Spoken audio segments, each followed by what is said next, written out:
ప్రధానమంత్రిగా అపూర్వమైనటువంటి పరిపాలన, అద్భుతమైనటువంటి పరిపాలన అందిస్తూ 12.5 సంవత్సరాలు మరి పరిపాలనని ముగించుకొని దేశంలోనే అత్యుత్తమ ప్రభుత్వాధినేత, అత్యంత ఎక్కువ కాలం భారతదేశాన్ని పరిపాలించిన ప్రభుత్వాధినేతగా ఆల్ టైమ్ రికార్డు సాధించిన నరేంద్ర మోడీ గారి యొక్క పరిపాలనను మనం గుర్తు తెచ్చుకోవడానికి మన యొక్క రాష్ట్రంలో ఎస్సీ సామాజిక వర్గానికి సంబంధించినటువంటి బస్తీలలో ఈ యొక్క పరిపాలనకు సంబంధించినటువంటి విషయాలు తెలియజేయాలని మరి బస్తీ సంపర్క్ అభియాన్ అనే కార్యక్రమాన్ని భారతీయ జనతా పార్టీ అధ్యక్షులు రామచంద్రరావు గారు, అదేవిధంగా ఎస్సీ మోర్చా రాష్ట్ర అధ్యక్షులు గౌరవనీయులు శ్రీ కాంతి కిరణ్ గారు ఆదేశాల ప్రకారం ఈరోజు మనం అయోధ్య నగర్లో మరి ఈ యొక్క కార్యక్రమాన్ని ఏర్పాటు చేసుకుని ఈ విధంగా వారికి పాలాభిషేకం, అదేవిధంగా మరి అంబేద్కర్ గారికి పుష్పాంజలి, ఈ విధంగా మనం కార్యక్రమాలు చేసుకోవడం జరుగుతూ ఉంది. ఈ కార్యక్రమానికి వచ్చినటువంటి స్థానిక బీజేపీ నాయకులు, పెద్దలు అందరికీ కూడా పేరు పేరున హృదయపూర్వక నమస్కారాలు, ధన్యవాదాలు తెలియజేస్తున్నాను. మనందరం చూసాం, పురాణాల్లో విన్నాం, ఇతిహాసాల్లో చదువుకున్నాం.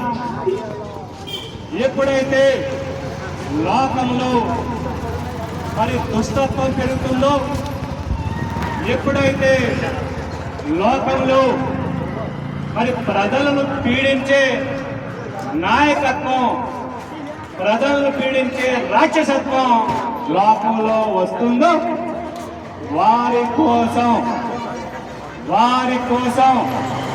ప్రజల కోసం దేవుడు యుగ పురుషుడుగా అవతరిస్తాడు. అదే క్రమంలో దశావతారంగా మరి శ్రీకృష్ణ భగవాన్ విష్ణుమూర్తి దశావతారాలు మనం చూసాం.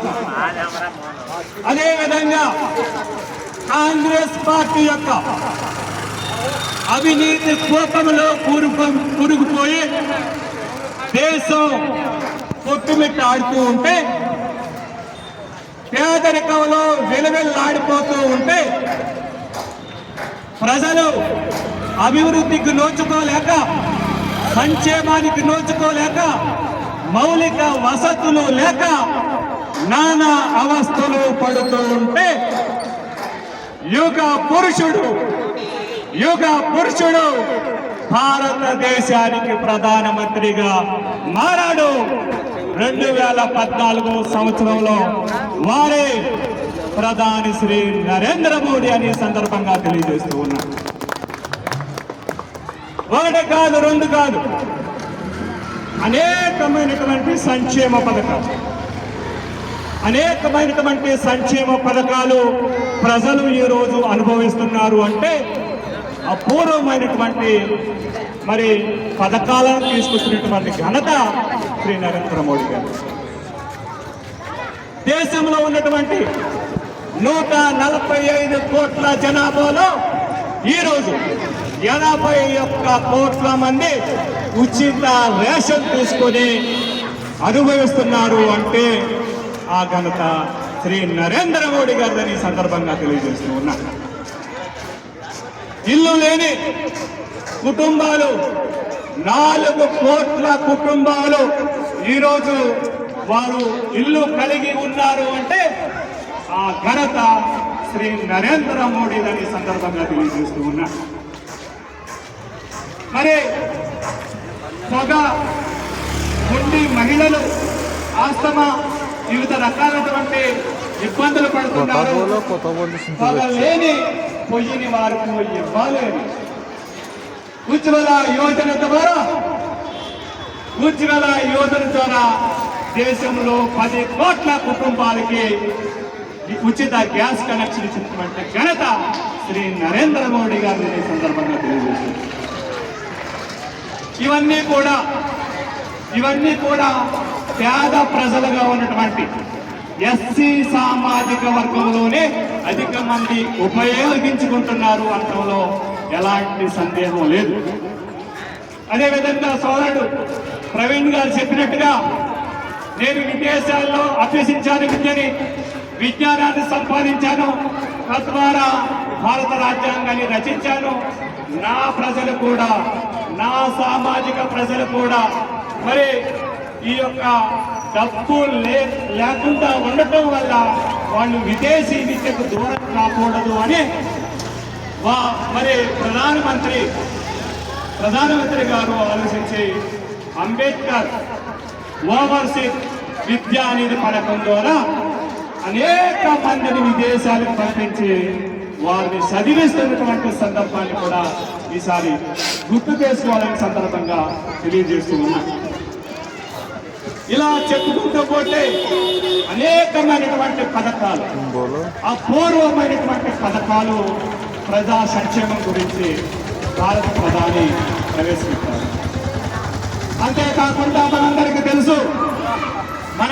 తెలుసు మన ఆరాధ్య దైవం శ్రీరాముడు మరి జన్మభూమి గురించి ఏ విధంగా కాంగ్రెస్ పార్టీ ద్వంద్వ వైఖరి మరి అవలంబించి ఆ యొక్క మరి ఆలయ నిర్మాణాన్ని కాకుండా తాత్సారం చేసినటువంటి సందర్భాన్ని ఒక్కసారి గుర్తు తెచ్చుకోవాలి. ఒక్కటంటే ఒక్క బొట్టు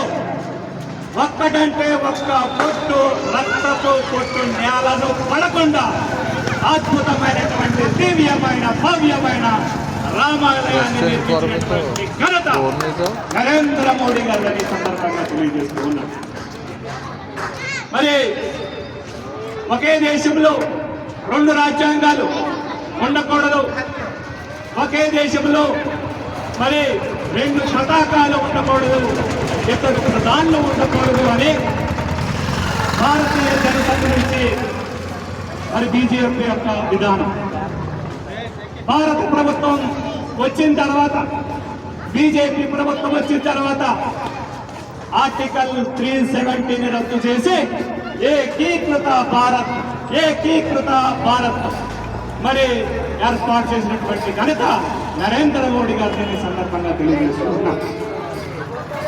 ఒక్కసారి ప్రజలు గమనించాలి, ఒక్కసారి ఆలోచన చేయాలి. మన సంక్షేమం గురించి పాటుపడుతున్నటువంటి పార్టీ ఏంటి, మన యొక్క బిడ్డల భవిష్యత్తు గురించి ఆలోచిస్తున్నటువంటి పార్టీ ఏంటి అనేది ఒక్కసారి ఆలోచన చేయాలి. ఒక్కసారి కాంగ్రెస్ పార్టీ వైఖరిని ఒక్కసారి ఆలోచన చేయాలి. అబద్ధపు గ్యారంటీలు 6 గ్యారంటీలు ఇచ్చి 400 అబద్ధపు హామీలను వాగ్దానాలను ఇచ్చి మరి తెలంగాణ ప్రజలను మోసం చేసింది కాంగ్రెస్ పార్టీ కాదా? ఒక్కసారి ప్రజలు ఆలోచించుకోవాలని సందర్భంగా తెలియజేస్తూ ఉన్నా. కేవలం అభివృద్ధి మాత్రమే కాదు, భారతీయ జనతా పార్టీ ప్రజా సంక్షేమం కూడా మరి భారతీయ జనతా పార్టీకి 2 కళ్ళని సందర్భంగా తెలియజేస్తూ, భారతదేశంలో వివిధ మరి పార్టీలు ఏవైతే ఉన్నాయో ఏ పార్టీకి లేని మరి విభిన్నమైనటువంటి స్వరూపం భారతీయ జనతా పార్టీకి ఉంది. అది ఏంటి అంటే కుటుంబ పాలన, అవినీతి పాలన లేని రాజకీయ పార్టీ ఏదైనా ఉంది అంటే అది ఒక్క భారతీయ జనతా పార్టీ మాత్రమే అని ఒక్కసారి ప్రజలందరూ కూడా గుర్తు తెచ్చుకోవాలని, అర్థం చేసుకోవాలని, భారతీయ జనతా పార్టీకి పరిపూర్ణమైనటువంటి మీ యొక్క మద్దతును ప్రతి ఎన్నికల్లో తెలియజేయాలని ప్రధానమంత్రి శ్రీ నరేంద్ర మోడీ గారు తీసుకుంటున్నటువంటి ప్రతి నిర్ణయానికి మీ యొక్క సంపూర్ణమైనటువంటి మద్దతు తెలియజేయాలని ఈ సందర్భంగా తెలియజేస్తూ ప్రతి ఒక్కరికి మరొకసారి ధన్యవాదాలు తెలియజేస్తూ సెలవు తీసుకుంటున్నాను. భారత్ మాతాకి జై బీజేపీ, జై బీజేపీ, నరేంద్ర మోడీ గారి నాయకత్వం.